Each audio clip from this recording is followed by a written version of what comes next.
Thank you, Mr. President.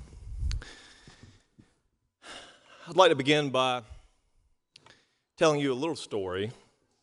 I had the pleasure of eating dinner with President Pro Tem Leatherman a couple weeks ago during orientation, and I told a little bit of this story at that dinner. I'm going to tell you a little bit about it now. I have had the honor of giving a number of speeches in the last few weeks to students in my district, as many of you do on a regular basis, high school students. And there's one speech that I continually go back to because I think it's really impactful. And I call that speech perspective. Perspective.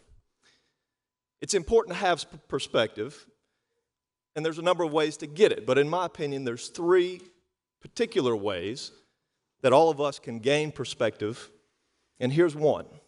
Okay, one is work. Work. Seems simple, but here's what it's all about. It's all about understanding that there's no work that's beneath you. It's all about working with others who understand and have different beliefs than you do. It's all about gaining experience in that work. Work is what brings us up. Work is how we live as day-to-day dignified human beings. The second way to gain that perspective is travel. Travel. I always ask these kids, I said, have you ever been to a place where there are no people like you? You ever been to a place where they don't speak English? You ever been to a place where they don't have internet or cable? The answer is inevitably no.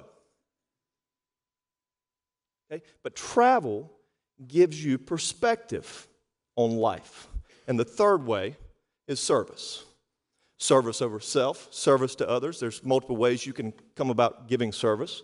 One of those ways is civil service, as all of you are engaged in. One of those ways is military service, a very honorable way. You can also have faith-based service, missions service. But at the end of the day, those things culminate in perspective. And perspective is something that is missing in today's society on a lot of different levels. Perspective, which all of you have. Perspective gives you the ability to work together for the betterment of someone else.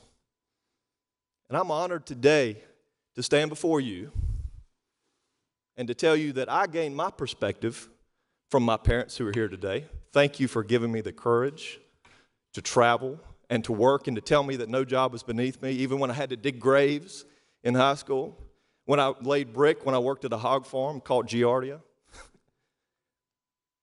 Thank you to my wife, who gave me the courage to continue on with that and to travel with me across the world.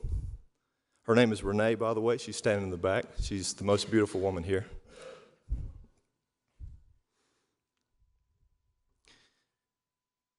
But with that perspective comes an understanding that we are not just different people. We are not different people of different colors and races and religion, ethnicities. We are people working for one common good, people that understand there are, in fact, challenges among personalities. But I don't believe for 1 second that there's a person in here that is here for the wrong reason, even you on this side.